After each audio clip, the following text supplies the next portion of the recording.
모든 영광은 우리 하나님께만 올려드립니다. 다시 한번 우리 옆 사람과 인사를 하겠습니다. 하나님을 자랑하는 간증의 주인공이 됩시다. 이번에는 이렇게 인사하겠습니다. 간증의 주인공은 바로 당신입니다. 여러분 한 사람 한 사람이 모두 간증의 주인공이 될 수 있기를 바랍니다. 다니엘 기도회는 예수 그리스도가 주되심을 고백하는 하나님의 사람들이 함께 하나님을 예배하고 함께 부르짖어 기도하는 연합 기도회입니다.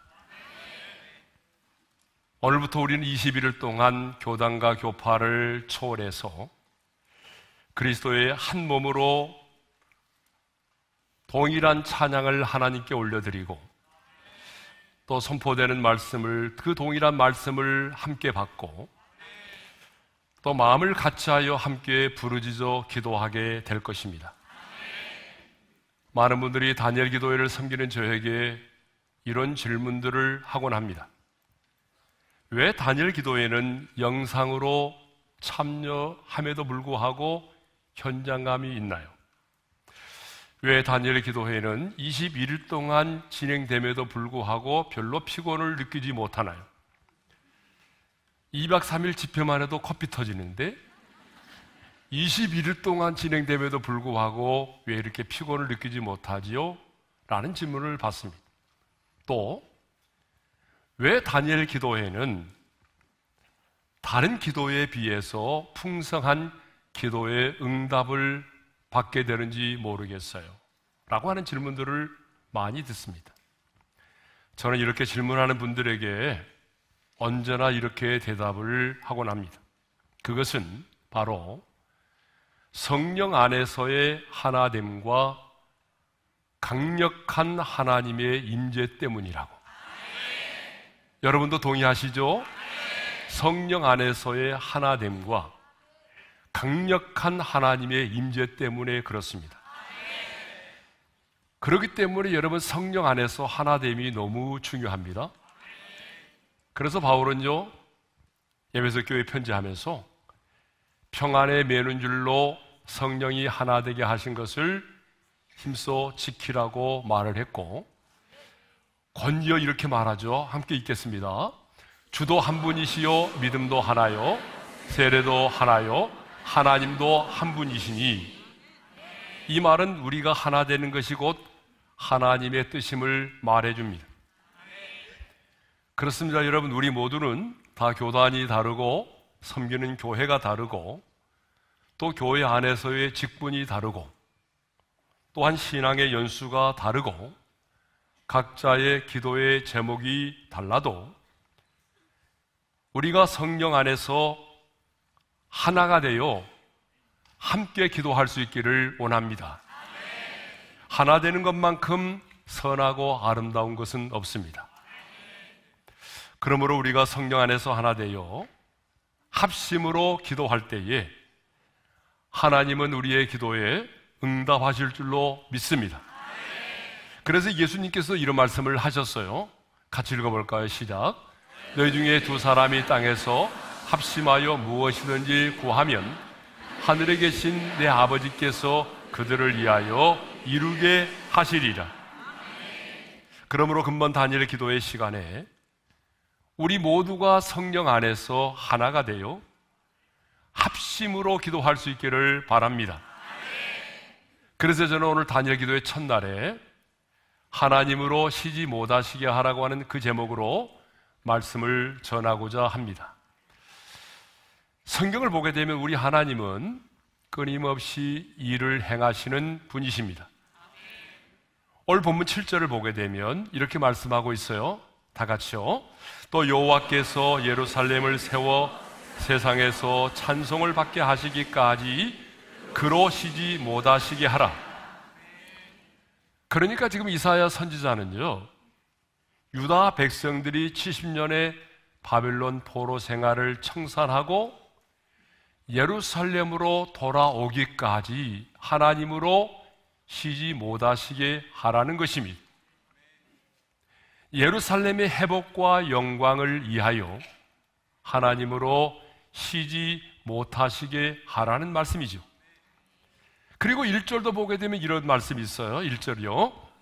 나는 시온을 위하여 잠잠하지 아니하며 예루살렘을 위하여 쉬지 아니할 것인즉. 자, 그러면 여기서 나는 누구를 말할까요? 참 학자들의 견해가 다 다른데요. 어떤 분은요, 여기서 나를 이사야 선지자라고 보는 견해도 있어요. 그러니까 선지자인 이사야가 하나님으로 하여금 쉬지 못하도록 하기 위해서 시온을 위하여 잠잠하지 않고 예루살렘을 위하여 쉬지 않고 기도하겠다라고 하는 그런 의미로 보는 거죠. 그런데 대부분의 학자들은요, 앞선 61장이 택한 백성의 구원을 위한 메시아의 열심과 사역을 진술하고 있기 때문에 여기 나오는 나는 바로 기름 부음 받은 메시아라고 보기도 하죠. 그러니까 메시아로 오실 그리스도께서 당신의 택한 백성들의 구원을 위하여 잠잠하지 아니하고 쉬지 아니할 것이라는 말입니다. 그러니까 여기서 나가 누구냐는 중요하지 않아요. 중요한 것은 하나님께서 예루살렘의 회복과 영광을 위하여 쉬지 아니할 것이라는 것입니다. 여기 나오는 시온과 예루살렘은요, 그 시대에는 유대민족을 말하지만 지금 이 시대는요, 구원받은 새 언약의 백성인 저와 여러분을 가리키는 것입니다. 그러니까 하나님은 지금 이 시대에도 하나님의 백성인 저와 여러분들을 위하여 쉬지 않고 일하시는 분이십니다. 하나님은 일하시는 분이십니다. 자, 우리 옆 사람과 한번 이렇게 인사해 볼까요? 하나님은 일하시는 분이십니다. 네. 하나님은요, 나로 쉬지 못하게 하라고 말씀하실 정도로 일하기를 원하시는 분이십니다. 그래서 예수님께서도 이렇게 말씀하셨어요. 다 같이요. 내 아버지께서 이제까지 일하시니 나도 일한다. 실제로 우리 예수님은요, 그 공생의 기간 동안에 식사할 겨를도 없이 메시아적 사명을 감당하시느라 여념이 없었습니다. 얼마나 바쁘게 분주하게 사역을 하셨는지 몰라요. 그래서 성경을 보게 되면 하나님의 이름이 명사가 아니라 동사로 되어 있다는 거예요. 여러분, 하나님의 이름이 명사가 아닌 동사로 되어 있다라고 하는 말은 우리 하나님께서 끊임없이 일하시고 역사하시는 하나님이심을 말합니다. 또 성경을 보게 되면 성령님 역시 끊임없이 일하시고 역사하시는 분이세요. 그러니까 천지 만물을 창조할 때도 하나님의 신이 수면에 운행하셨다라고 되어 있어요. 그러니까 천지 만물을 창조할 때도 성령님은 수면에 운행하셨습니다.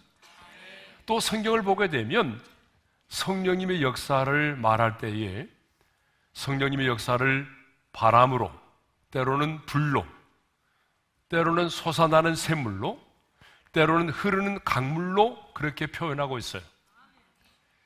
성경을 보게 되면 성령님의 역사를 한결같이 역동적으로 표현하고 있어요. 물론 성령님은요, 에너지나 파워가 아니죠. 성령님은 인격을 가지신 삼위 하나님이십니다. 그럼에도 불구하고 성령님의 역사를 이렇게 역동적으로 표현하고 있다고 하는 것은 무엇을 의미할까요? 성령님은 지금 이 시간에도 쉬지 않고 끊임없이 우리 가운데 일하시고 역사하시는 분이시라는 거죠. 자, 이렇게 우리 하나님은요, 쉬지 않고 일을 행하시는 분이십니다.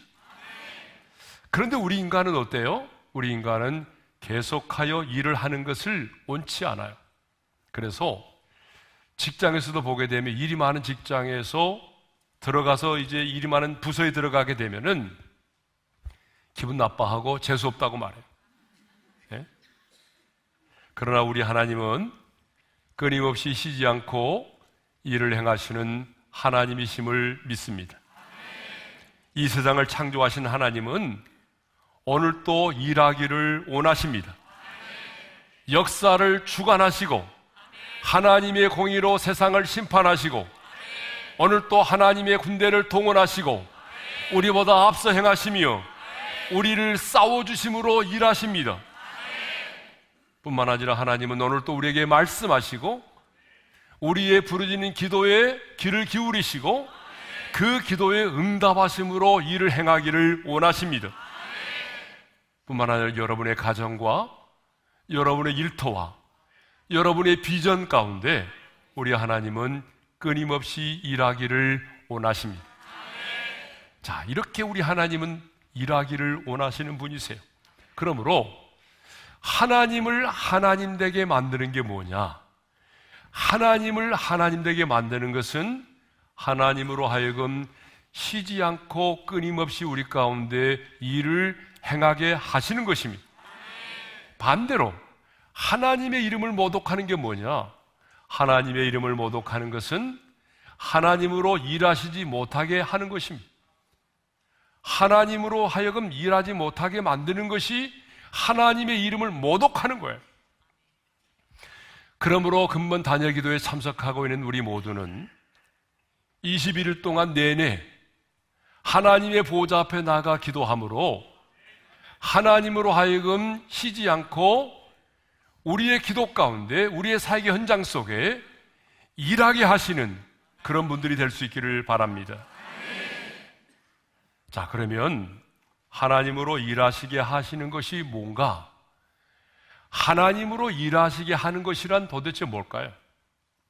하나님으로 쉬지 못하시게 하는 것이 무엇일까요? 자, 두 가지를 말씀드리려고 하는데요. 첫 번째가 무엇인가 하면 잠잠하지 않고 구원의 소식을 전하는 것입니다. 자, 어떻게 하는 거라고요? 잠잠하지 않고 구원의 소식을 전하는 거예요. 자, 6절 상반절의 말씀을 우리 함께 읽겠습니다. 시작.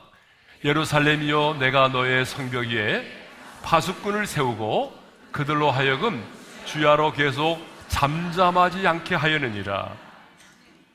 자, 거기 보게 되면 그들로 하여금 주야로 계속 잠잠하지 않게 하려느니라는 말씀이 나옵니다.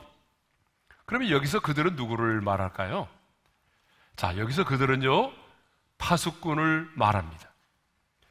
그런데 성경을 보게 되면 이 파수꾼이라고 하는 말은요, 히브리어 단어로 보게 되면 다양하게 사용되었어요.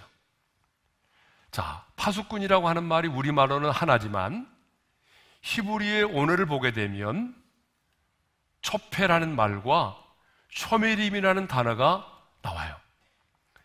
자, 이 초페도 파수꾼인데 이 초페는 어떤 사람인고 하면, 어떤 파수꾼인고 하면은 우리 한번 같이 읽어볼까요? 시작. 적의 침입을 미리 감지하여 성 안에 있는 사람들에게 알리거나 전쟁터의 소식을 가져오는 전령을 확인하고 가장 먼저 왕궁에 그 소식을 전하는 자, 그 사람이 파수꾼 초페. 그런데 또 다른 의미가 있어요. 쇼메림이라고 하는 단어인데 이 말도 파수꾼인데요. 우리 한번 읽어볼까요? 시작.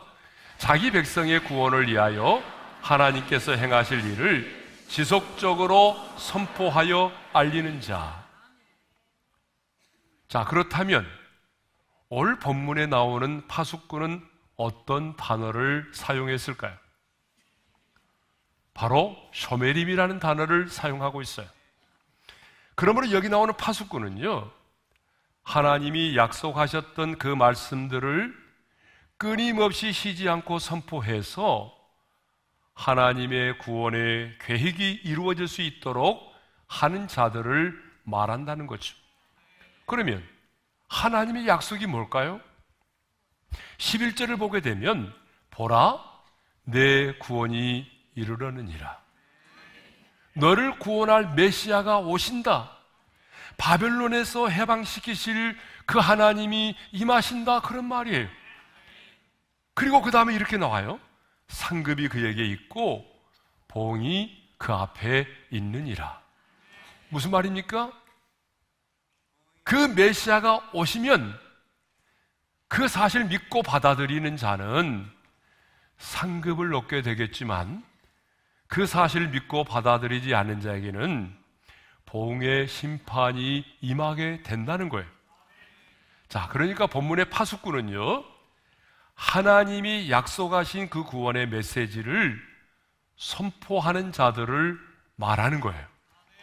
보초 개념이 아니라 하나님이 약속하신 구원의 메시지를 선포하는 자를 쇼메림, 파수꾼이라고 그래요. 그러니까 나라를 잃고 절망 가운데 살아가는 백성들에게 하나님의 구원의 약속, 희망의 메시지를 전하는 자들이 누구예요? 파수꾼, 쇼메림이라는 거예요. 그러니까 오늘날로 말하면 파수꾼은요, 잠잠하지 아니하고 구원의 계획을 전하는 자를 말하죠. 좀 더 직설적으로 말씀드리면 끊임없이 복음을 전하는, 그래서 선교적인 삶을 살아가는 자를 말하는 것입니다. 입술로만이 아니라 우리의 삶의 모든 현장에서 예수 그리스도를 드러내는 삶을 살아가는 자를 말하는 거예요. 자, 이렇게 하나님으로 일하시게 하는 것은 하나님의 구원의 계획인 복음을 증거하고 선포하는 삶을 살아가는 자를 말하는 것입니다.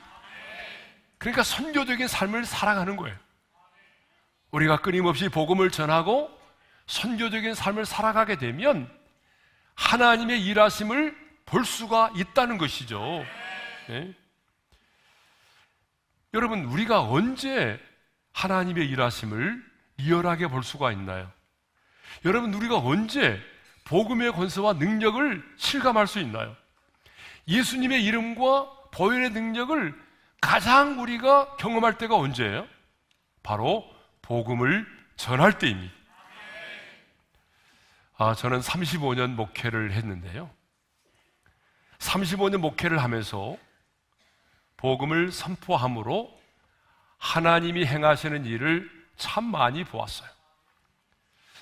자, 병원에서 오늘을 넘기기 어렵겠습니다 라고 말하는 성도, 임종을 앞두고 있는 사람이 신방을 요청하면 저는 언제든지 그 병원의 신방을 갔어요.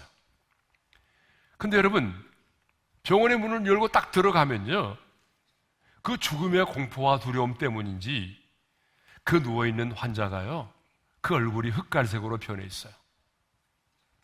물론 어떤 분은요, 의식이 있어서 말을 주고받기도 하지만 대부분의 환자들은요, 이제 의사소통이 되지를 않아요. 이제 마지막 임종 예배잖아요. 근데 여러분 그거 아세요? 영혼이 육체를 떠나는 마지막 순간까지 다 듣고 있다는 것을. 이미 그 환자는요, 의사로부터 그런 얘기를 다 들었어요. 오늘을 넘기기 어렵겠네요, 준비하세요. 다 들었어요. 죽음의 공포와 두려움이 몰려오죠. 너무 두려워 떨고 있어요. 저는요, 그 병원에 들어가면 가장 먼저 그분이 잘하는 찬양을 불러요. 제일 많이 부르는 찬송은 예수 사랑하심은 거룩하신 마릴세라는 찬양을 많이 부르죠. 왜? 대부분 이 찬양은 다 아니까.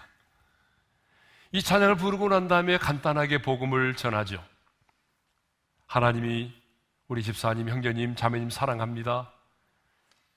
그래서 하나님께서요, 독생자를 보내주셨고요, 하나님의 아들 예수 그리스도가 2000년 전에 인간의 몸을 입고 이 땅에 오셨어요. 그리고 그 주님이 우리 형제님, 자매님, 집사님의 모든 죄악을 담당하시고 십자가에서 피 흘려 죽으셨어요. 그래서 오늘 형제님, 자매님, 집사님이 예수를 영접하게 되면 예수님께서 십자가에서 그 모든 죄값을 다 완벽하게 치루었기 때문에 모든 죄를 사함을 받게 됩니다. 그리고 하나님의 아들 예수 그리스도께서 사망의 권세를 이기시고 부활하셨습니다. 그래서 오늘 그 부활하신 예수님을 영접하게 되면 죽음을 이긴 부활의 생명으로 다시 거듭나게 되는 것입니다. 오늘 그 예수님을 영접하시겠습니까? 라고 물어요. 근데 의사소통이 안 되는 분이 많다고 그랬잖아요. 그러면요, 눈꺼풀 한번 떨어보세요. 발가락 한번 움직여보세요. 그러면요, 정말 다 듣고 있어요. 반응합니다. 여러분, 입이 열려서 말은 못하지만 반응을 해요. 그러면 제가 영적 기도를 시키고 마지막에 구원의 확신을 점검하죠. 자, 만일 오늘 밤에 집사님, 자매님, 형제님의 영혼을 부르신다면 천국에 들어갈 확신이 있나요? 그 영접의 기도를 마치고 난 이후에 구원의 확신을 점검하고 난 이후에 제가 이제 마지막 인사를 하게 되죠. 집사님, 형제님, 자매님, 우리 천국에서 만나요. 마지막 인사를 하고 돌아옵니다. 때로는 돌아오는 도중에 전화를 받기도 하죠. 떠나셨습니다. 여러분, 이 순간이 저에게는요, 내가 목사가 되길 너무 잘했다라고 생각되는 순간이에요. 근데 여러분, 놀라운 사실은 제가 병원에 들어가서 찬양을 부르고 복음을 전하는 게 20분밖에 되지 않아요. 길어야 20분이에요. 20분밖에 되지 않은 그 짧은 시간이지만 여러분, 그 시간에 어떤 일이 벌어진 줄 아세요? 놀라운 일이 벌어져요. 죽음의 공포와 두려움 속에 있던 그 얼굴의 흑갈색이 점점 변하기 시작합니다. 평안이 임해요. 얼굴에서 빛이 나기 시작해요. 그래서 따님이 이렇게 말할 때가 있었어요. 아빠 얼굴 좀 봐. 아빠 얼굴 좀 보라고. 너무나 평안해. 아빠 얼굴에도 막 빛이 나네. 어떻게 이렇게 변할 수가 있어? 여러분, 이렇게 말하는 얘기를 저는 많이 들었어요. 복음은 생명의 빛입니다. 그러므로 이 생명의 빛이 임하면 어둠이 사라지는 거예요. 하나님의 생기가 임하면 마른 뼈들이 살아나듯이 죽은 영혼이 살아나는 거예요.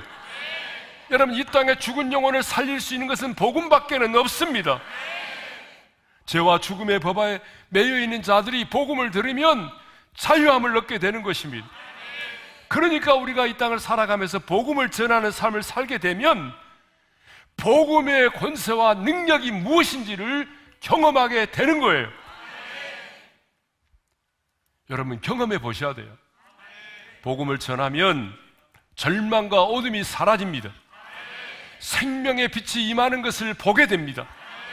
병든 자들이 고침을 받고 어둠의 영들이 떠나가는 것을 보게 되는 거예요. 여러분, 이 땅에서 최고의 영적 전쟁이 뭔지 아세요? 내가 복음을 전해서 그 영혼을 주께로 인도하는 것입니다. 한 영혼에게 복음을 전해서 그 영혼이 주께로 돌아오는 것, 여러분, 이것처럼 치열한 영적인 전쟁이 없어요. 그러니까 여러분, 전쟁을 하셔야 됩니다. 영적인 전쟁을 해야만이 전리품을 취할 수가 있는 거예요. 아무리 신앙생활 해도 이 복음을 전하는 삶을 살지 않으면 여러분, 전리품을 취할 수가 없어요. 여러분, 주변을 잘 보세요. 누가 간증이 많던가요? 어떤 분이 간증이 풍성하던가요? 신앙생활을 오래 하신 분입니까? 아니에요. 신앙생활 오래 하신 분은요, 판단이 많아요. 말이 많아요. 교회 안에서 뭐 직분을 가지고 있는 사람입니까? 아니에요. 영혼을 사랑하는 마음으로 내가 만나는 사람들에게 복음을 전하는 사람입니다. 선교적인 삶을 살아가는 사람. 여러분, 그런 사람을 만나보게 되면 만날 때마다 간증이 있어요. 여러분, 간증 많은 성도가 되시기를 바랍니다. 자, 두 번째로 하나님으로 일하시게 하는 것이 무엇인가 하면은 기도하는 것입니다. 자, 6절과 7절의 말씀을 우리 한번 같이 읽어볼까요? 다 같이 시작.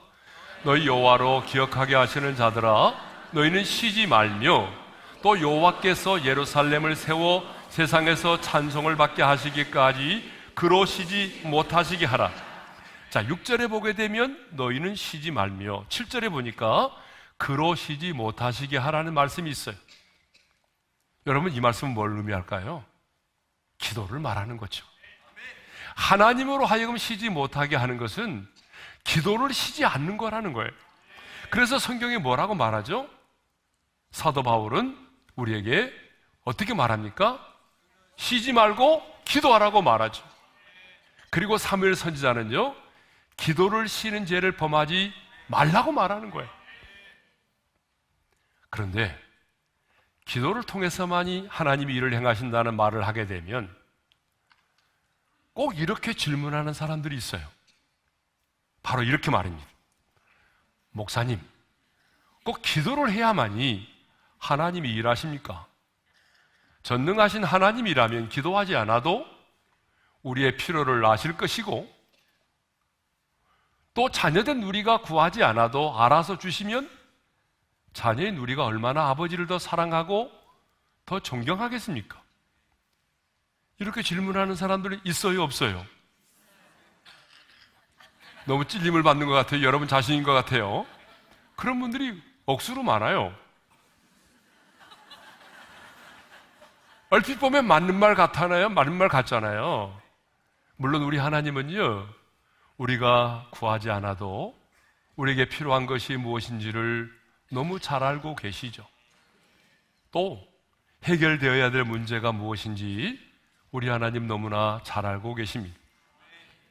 그렇지만 몰라서가 아니라 하나님은요, 언제나 반드시 기도를 통해서만 일을 행하십니다. 기도를 통해서만 하나님이 역사하십니다. 왜냐하면 이것이 하나님이 정해놓으신 하나님의 일하심의 방식이기 때문에 그래요. 그래서 예수님께서도 귀신을 내쫓지 못하고 코가 석자나 빠져있는 제자들에게 이런 말씀을 하셨잖아요. 다 같이요. 기도 외에 다른 것으로는 이런 종류가 나갈 수가 없느니라. 그러니까 너희들이 기도하지 않았기 때문에 귀신을 내쫓지 못했다라고 말씀하신 거 아니에요? 또 예스겔 36장을 보게 되면 하나님께서 예스겔 선지자를 통하여 예루살렘의 회복에 관하여 말씀을 하셨어요. 자, 우리가 아주 자주 살펴봤던 말씀인데 예스겔 36장 36절과 37절의 말씀을 우리 함께 읽겠습니다. 시작. 나 여호와가 말하였으니 이루리라. 주 여호와께서 이같이 말씀하셨느니라. 그래도 이스라엘 족속이 이같이 자기들에게 이루어지기를 내게 구하여 할지라. 한번 따라서 하겠습니다. 나 여호와가 말하였으니 이루리라. 네, 우리 하나님은 신실하신 분이기 때문에 내가 말하면 그 약속을 지키겠다는 거죠. 그런데 그 다음 구절이 뭐예요? 그래도 이루어 주기를 내게 구하여야 할지라. 내가 아무리 약속을 했을지라도 하나님께서 그 약속을 이루어 주시도록 우리 입장에서는 어떻게 해야 돼요? 기도를 해야 한다는 것입니다. 자, 그러면 이제 왜 하나님은 반드시 꼭 기도를 통해서만 일을 행하시는가 하는 문제를 살펴보도록 하겠습니다. 왜 하나님은 반드시 기도를 통해서만 일을 행하시는가? 그 첫 번째 이유는요, 하나님과 우리와의 관계가 어떤 관계라고요? 인격적인 관계이기 때문에 그렇습니다. 여러분, 인격적인 관계에 있어서 친밀함은요, 너무 중요하죠. 그 친밀함은 대화를 통해서만이 깊어질 수가 있는 거예요. 여러분, 대화를 나누지 않고 깊어질 수 있는 관계는 없습니다. 어떤 관계든지 간에 대화를 나누지 않고 서로를 알아가고 깊어질 수 있는 관계는 없어요. 부부의 관계도 마찬가지예요. 아무리 결혼을 해서 여러분 한 집안에서 가족으로 살아간다 할지라도 부부지간에 대화가 없다고 한다면 그 부부의 관계는요, 깊어질 수가 없어요.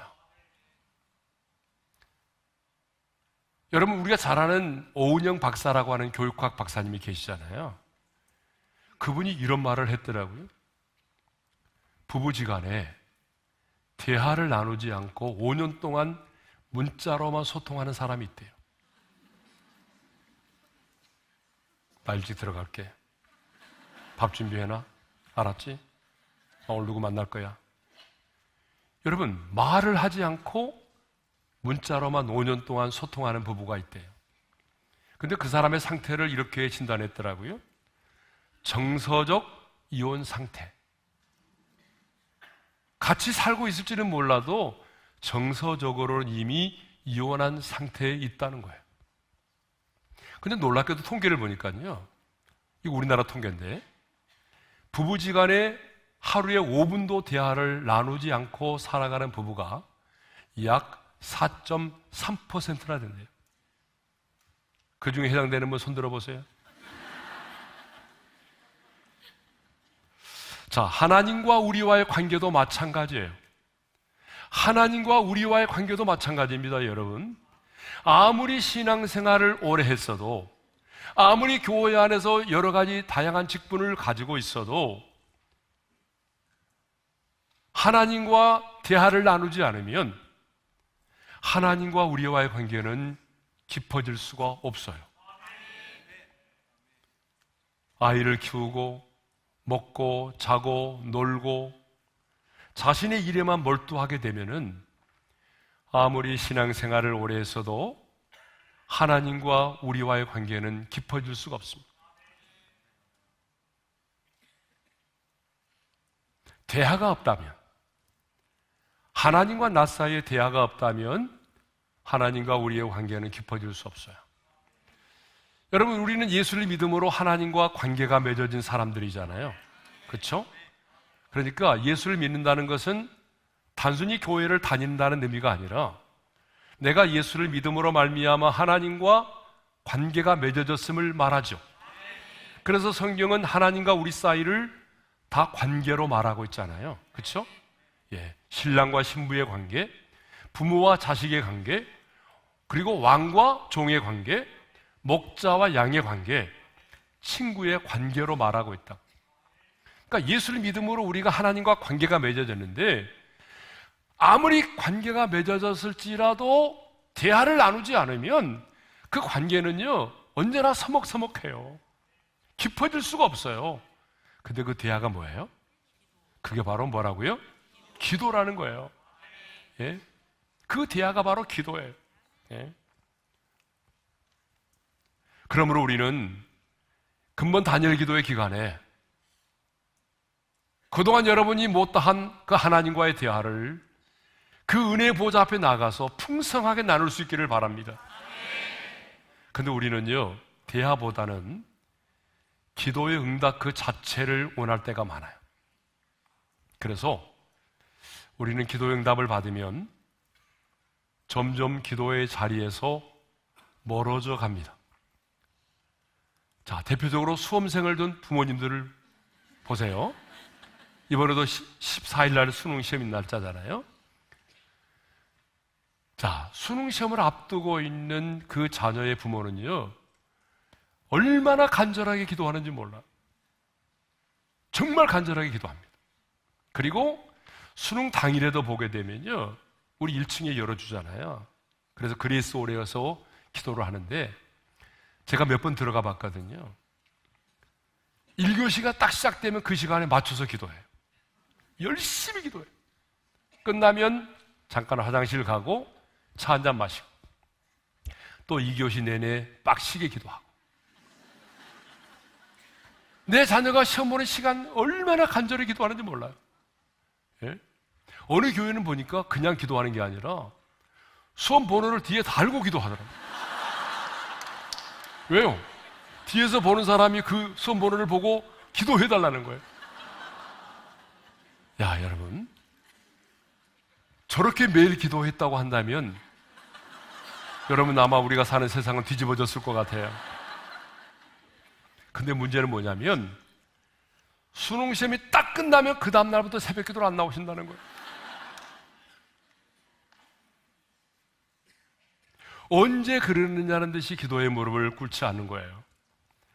그러다 보니까 기도의 응답을 받으면 기뻐하고 즐거워하지만 시간이 조금 지나고 나면 또다시 불평하고 원망하고 하나님과 멀어져 가는 것입니다. 그러나 기도의 응답 그 자체보다는 하나님과의 친밀함의 목적을 두고 기도하는 사람은요 오랜 시간 동안 시간 가는 줄 모르고 기도합니다. 또 내가 원하는 대로 기도의 응답이 이루어지지 않아도 실망하지 않습니다.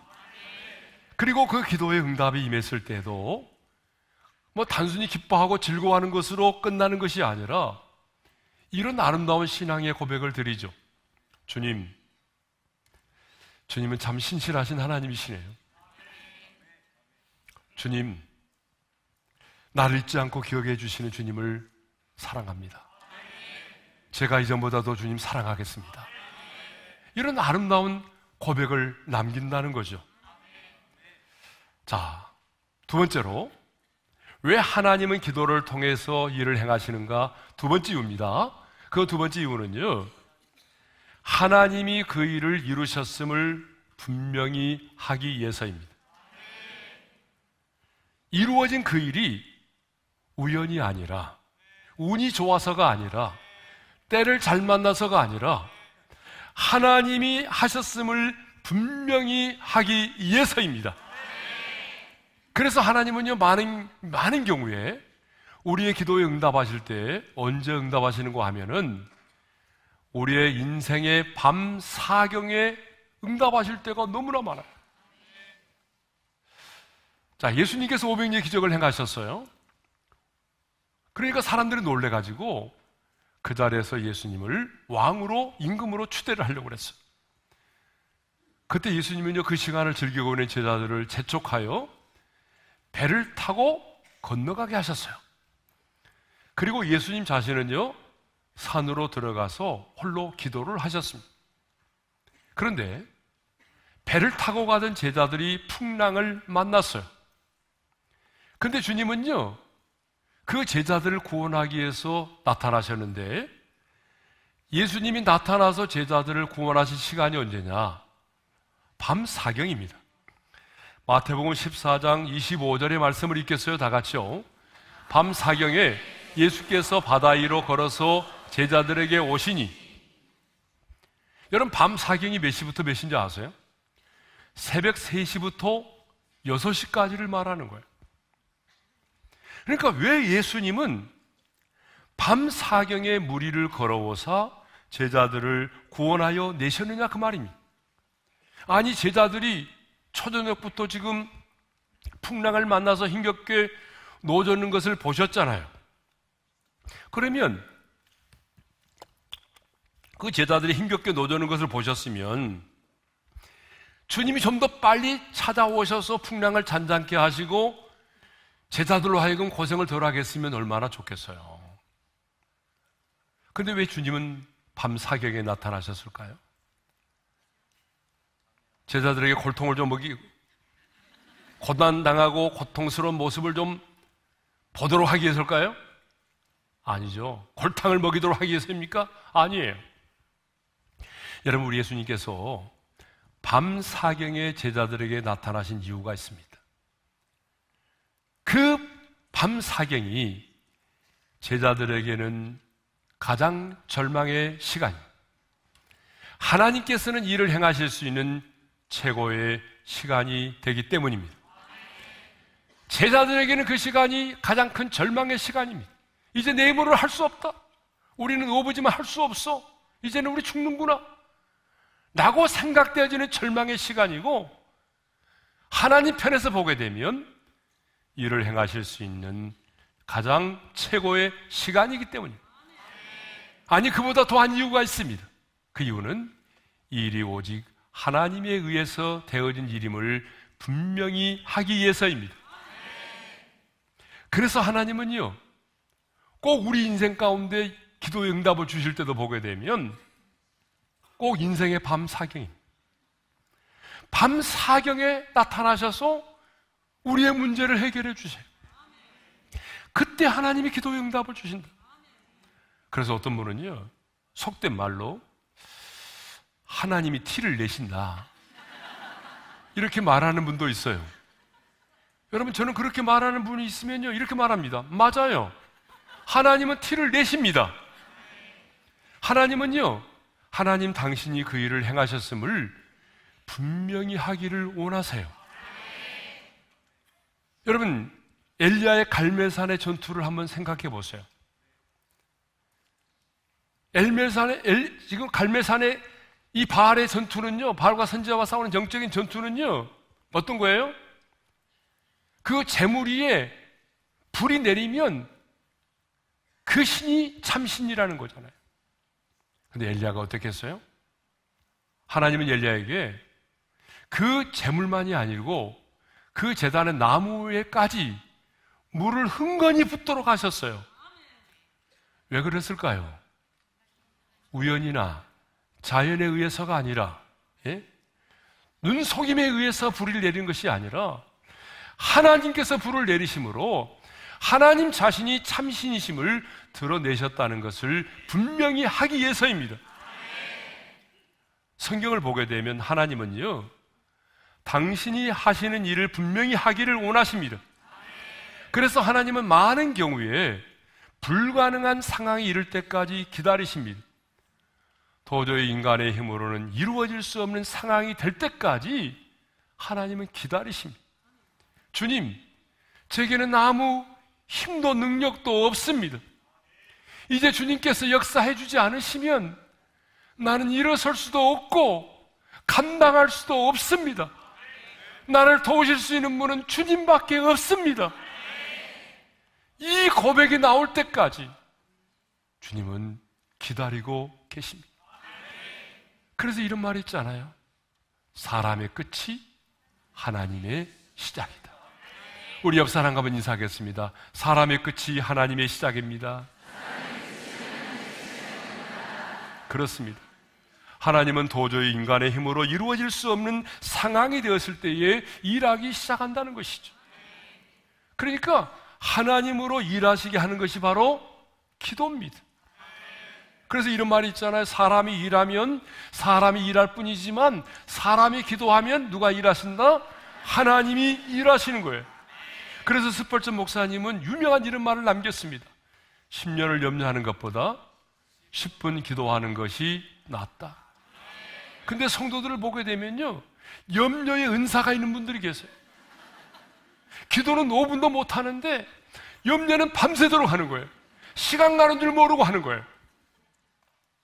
여러분, 10년을 염려하는 것보다 10분 기도하는 것이 더 나은 줄로 믿습니다. 하나님의 사람으로 인류 역사에 이바지한 사람들을 보십시오. 모두가 기도의 사람들이었습니다.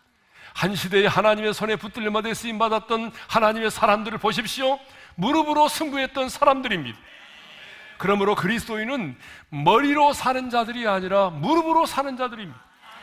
하나님이 우리에게 요구하는 것은 구하고 찾고 두드리라고 하는 것입니다. 우리를 향한 하나님의 간절한 부탁은 나는 일하고 싶다. 제발 나로 쉬지 못하게 하라. 그런데 왜 이런 주님의 간절한 부탁을 예면하십니까? 주님은 일하고 싶다고 하는데 왜 그 주님에게 일하실 수 있는 기회를 드리지 않습니까? 주님은 오늘 또 우상 숭배로 항목해된 이 땅 가운데 일하기를 원하십니다. 여러분이 파송하고 이하여 기도하는 그 선교사님의 사역과 그 가정 가운데 일하기를 원하십니다. 무너지고 깨어진 그 가정 가운데 일하기를 원하십니다. 방황하는 여러분의 자녀를 위하여 일하기를 원하시고, 어려운 사업 때문에 고민하고 잠을 이루지 못하는 여러분의 남편을 위하여 일하기를 원하십니다. 오늘 또 하나님이 내게 주신 그 약속의 말씀을 붙들고 간절히 부르짖어 기도하는 그 사랑 가운데 하나님은 일하기를 원하십니다. 하나님은 오늘 또 하나님으로 하여금 쉬지 못하게 하시는 사람을 찾고 계십니다. 자신의 약함을 알고 두 손을 들고 무릎으로 기도하는 그 사람을 하나님은 찾고 계십니다. 그러면 우리는 언제까지 하나님으로 쉬지 못하시게 해야 할까요? 7절의 말씀을 읽겠습니다. 다 같이요. 여호와께서 예루살렘을 세워 세상에서 찬송을 받게 하시기까지 그로 쉬지 못하시게 하라. 여호와께서 예루살렘을 세워서 찬송을 받게 하시기까지 그로 쉬지 못하게 하라는 거예요. 근데 여러분, 누가 봐도 바벨론의 포로로 끌려가서 70년 동안 포로 생활하던 자들이 70년 동안 포로 생활하던 그들이 예루살렘으로 돌아오게 된다고 하는 것은 있을 수가 없는 일입니다. 여러분, 무너지고 황폐화된 예루살렘이 회복된다는 것, 그리고 회복된 그 땅 가운데 돌아온 자들에 의해서 무너진 성전이 재건되어지고 그곳에서 예배가 드려진다는 것, 여러분 그것은요 불가능한 일이었습니다. 그런데 하나님은 여호와께서 예루살렘을 세워 세상에서 찬송을 받게 하시기까지 그로 쉬지 못하시게 하라고 말합니다. 무슨 말입니까?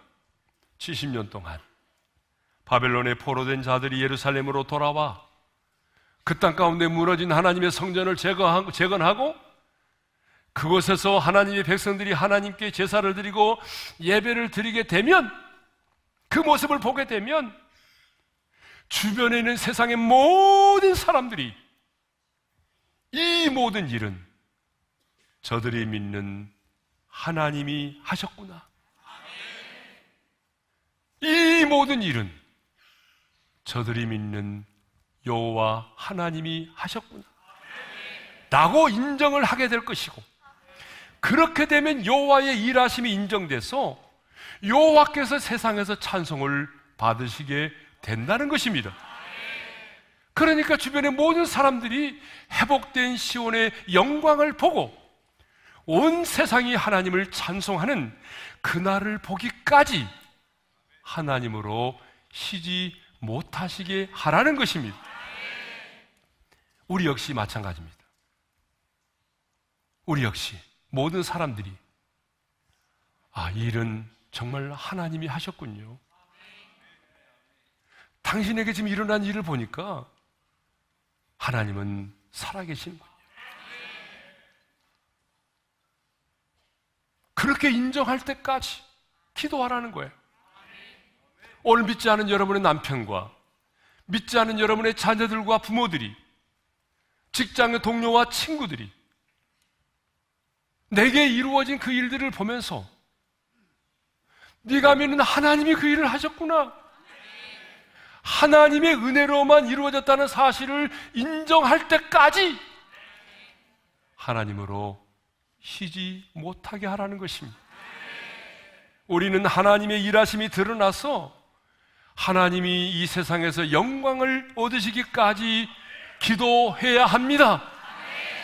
여러분, 이것을 보게 되면요, 우리의 기도의 최종 목적은 내가 원하는 것을 얻어내는 데 있지 않아요. 우리의 기도의 최종 목적은 내가 원하는 것을 얻어내는 데 있는 것이 아니라 하나님이 영광을 받으심에 있다는 것입니다. 그래서 우리 예수님도 너희는 이렇게 기도하라고 기도를 가르쳐 주면서 이름이 거룩히 여김을 받으시오며라고, 그렇게 기도하라고 말씀하셨어요. 여러분, 우리가 기도의 응답을 원하는 이유가 뭡니까? 단순히 내가 원하는 것을 성취하고 얻어내는 것이 목적이 아니라 그 일을 통해서 하나님의 거룩한 이름이 드러나는 것입니다. 하나님이 영광을 받으심에 있다는 것입니다. 그러므로 여러분, 아무리 기도의 응답이 대단해도 그 기도의 응답을 통해서 하나님의 영광이 드러나지 않는다고 한다면 그 기도는 아무 의미가 없는 것입니다. 우리의 기도의 응답을 통해서 하나님의 영광이 드러날 때까지, 하나님의 하나님 되심이 드러날 때까지 우리는 하나님으로 쉬지 못하도록 해야 하는 것입니다. 자, 그러면 이제 마지막으로 누가 하나님으로 쉬지 못하게 하는 그 기도를 드릴 수가 있는가? 누가 기도하면 하나님께서 일하실 수밖에 없는가? 하나님께서 친히 새 이름을 지어주신 자들입니다.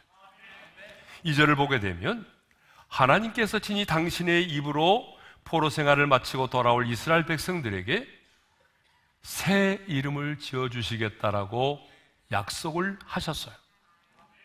그리고 2절의 말씀 한번 먼저 읽겠습니다. 시작. 이방 나라들이 내 공의를 무당히 다 내 영광을 볼 것이요 너는 여호와의 입으로 정하실 새 이름으로 일컬음이 될 것이며. 포로 생활을 마치고 돌아올 이스라엘 백성들은요, 당시의 유다 민족만이 아니라 오늘 구원받은 저와 여러분들을 말합니다. 그러니까 하나님은 구원받은 저와 여러분에게 하나님 당신의 입으로 친히 새 이름을 지어주시겠다라고 말씀하신 것입니다. 그러면 예수 믿고 구원받은 저와 여러분들에게 하나님이 친히 지어주신 그 새 이름이 뭘까요? 오늘 하나님께서 구원받은 저와 여러분들에게 새 이름을 지어주셨어요. 친히. 하나님이 친히 우리에게 새 이름을 지어주셨는데, 하나님이 우리 가운데 친히 지어주신 새 이름이 뭐냐? 그것은 바로 헵시바와 뷸라라는 말입니다. 자, 우리 4절의 말씀을 읽겠습니다. 시작. 다시는 너를 버림받은 자라 부르지 아니하며 다시는 내 땅을 황무지라 부르지 아니하고 오직 너를 헵시바라 하며 내 땅을 뷸라라 하리니 이는 여호와께서 너를 기뻐하실 것이며 내 땅이 결혼한 것처럼 될 것임이니라.